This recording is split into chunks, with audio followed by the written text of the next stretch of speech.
Oh god.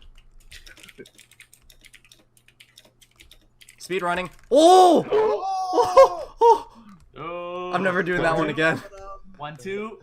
1, 2. I could have made that one. 1, 2. This one I'm going. That was a 6. Okay.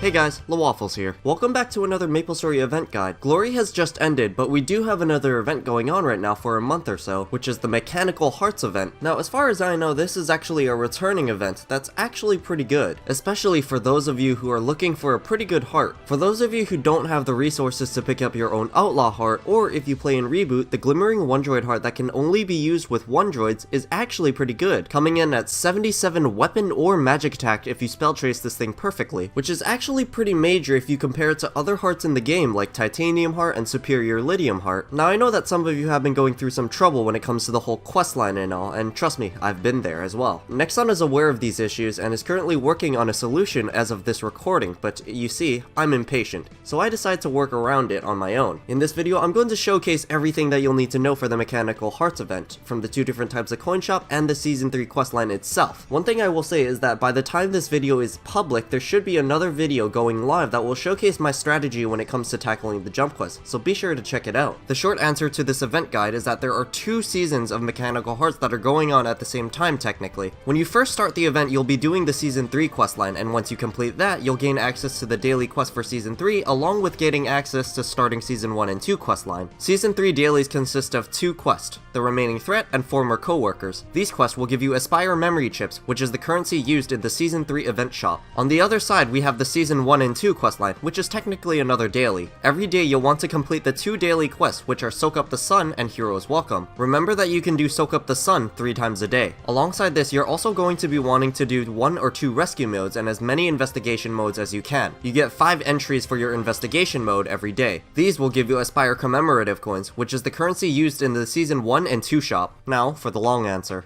So right off the bat, when you start this event, you'll be thrown into the Season 3 questline. The questline is pretty straightforward, but I do want to go over it because there are a couple of bugs that I'd like to talk about. The first quest is very simple, just hunt 100 of 2 different types of mobs that spawn. You can talk to Phoebe and take the second option, which will put you on a map where you'll need to hunt the first type. 1 floor down and you'll be able to hunt the other mob you need. After hunting 100 of each, you'll proceed down the Aspire HQ. After finishing this, you will be required to go back to the Aspire base hunting androids for circuits. Once you finish this quest, you'll be able to turn this into Phoebe. Your next quest is going to be the jump quest. Get ready. For you seasoned players who have done this before, this shouldn't be anything special to you. However, for those of you who are having trouble with this, let me just say this, I understand you. Everyone does. There are traps laid on all 4 stages, with many of them being one-hit lethal, which is terrifying. Now for those of you who are new to this is going to be your first pit stop, as this quest can sometimes be bugged. If you talk to Spencer, he won't actually teleport you to the stage. If this does become the case, you need to forfeit the quest and try it again until he teleports you. Nexon has noticed that this is an issue and is looking for a solution, but for now, this is my short-term solution. Now going back to the jump quest, I said this before and I'll say it again. This jump quest is actually pretty hard, with there being 4 different stages, one stage being harder than the next, and so on. Now normally you will be going from B4 to B1, but for this quest specifically, you'll actually be doing it in reverse, going from B1 to B4. Now you may have a lot of trouble doing this jump quest depending on how much experience you have, and I'm not going to be the first content creator to be making a guide on this. Stella, also known by her alias, Meta Mashup, created a detailed video of how to get through all the floors. I'll be leaving a link to her video in the description. Now I'm not saying that I have anything against Stella's guide, but I also made a jump quest guide that should be up on my channel as well. In both of our videos, we showcase very similar routes with some minor differences to get through all 4 stages. I'd recommend checking out and trying both ways for yourself to see which one works better for you, but I will warn you that just because you watch our videos, you won't be expected to clear it. At the end of the day, it will only be showing you what you need to do so that you can plan accordingly. Just remember to try and stay calm, stay in control, and try not to lose yourself when it comes to this.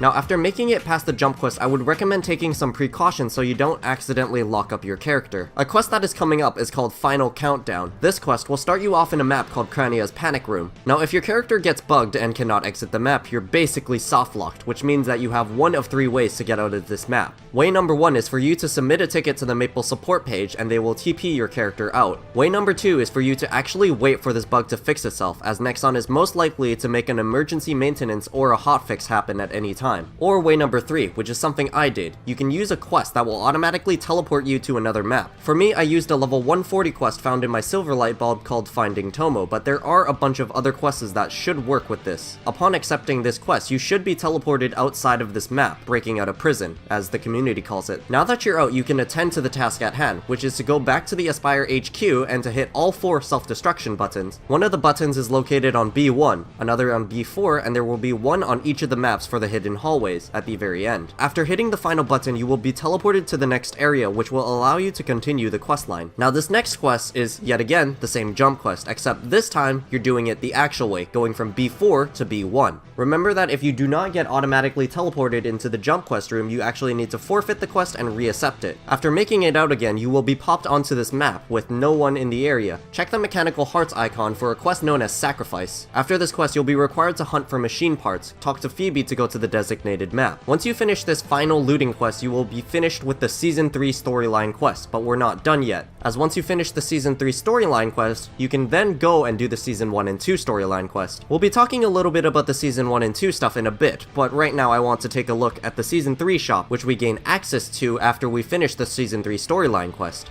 Taking a look at the shop, we can see that there are a bunch of nice items like the damage skins and chairs, and even the one droid and hearts. The Season 3 shop is specifically where you'll be able to pick up the new Alluraroid, Skyroid, the audio modules, and everything below that. The reason I'm saying this is that this season of Mechanical Hearts actually has 2 different shops. A Season 3 shop that takes the Aspire memory chips as currency, and a Season 1 and 2 shop that takes the Aspire commemorative coins. You will be able to purchase everything from the Season 3 quest line when you finish the storyline quest for Season 3. As for the Season 1 and 2 shop, you will be able to purchase the one droids once you actually save them. For example, if I wanted the Rhearoid from the Season 1 and 2 shop, I will actually need to save her in rescue mode. One thing that should be noted is that the Skyroid and the Alluraroid from the Season 3 shop are actually 2 unique one droids. These 2 one droids are the only 2 one droids that have access to a shop function and a passive 5 attack buff. Another thing that's worth mentioning is that there are actually 2 different hideout maps, one for Season 1 and 2 and the other for Season 3. You'll be able to access the Season 3 map by clicking on the quest to the hideout. Meanwhile, if you want to go to the Season 1 and 2 map, you'll be taking the quest The Great Escape. We need this information because if you go to the Season 3 map, you will be able to pick up the daily quest from Phoebe and tidy up the nearby forest. As for the Season 1 and 2 map, we actually have a lot of activities that we can work with. Let's start with Rescue Mode. After doing a couple of quests here, you will gain access to rescuing Aster, the first of many one droids that you will most likely rescue. By talking to Spencer, he will take you into the Aspire base, where you will be able to attempt to rescue a one droid of your choice.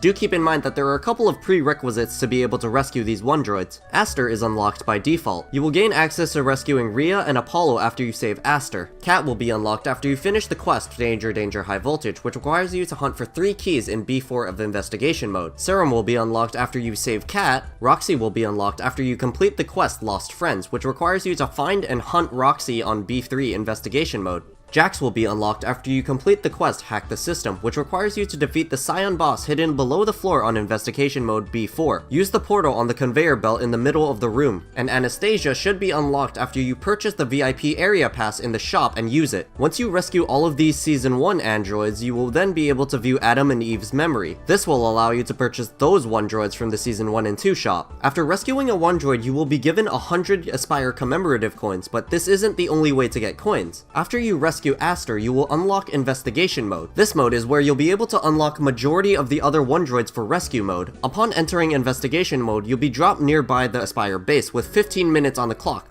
From here on, you can hunt mobs on whatever map you choose, whether it be outside or inside the Aspire base. I personally prefer B3 as a farming map, as the platform placement and mob spawning areas are pretty ideal for any class really. By hunting monsters in Investigation mode, you will see a bunch of items drop, which include trait boosting items, spell traces, power elixirs, and of course, Aspire commemorative coins. Yes, you heard me right, these guys drop trait items, so if you don't have a level 100 in all of your traits, this is the perfect time to do it. You'll be able to do up to 5 investigation runs every day. Just like usual, Kishin, Frenzy, or the Fury Totem will help out with mobbing efficiency, and drop rate will significantly increase the amount of items that you'll be able to get. Outside of investigation and rescue mode, there are a couple more ways to get Aspire commemorative coins. These include the quest Soak Up the Sun, requiring you to stay on for 30 minutes, which you can do 3 times a day. Another daily quest that you can do is called Hero's Welcome, which will require you to hunt 300 monsters near your level. Completing this quest will reward you with some commemorative coins and also an Aspire ID. This item will allow you to get an extra run in for rescue mode, which is very convenient.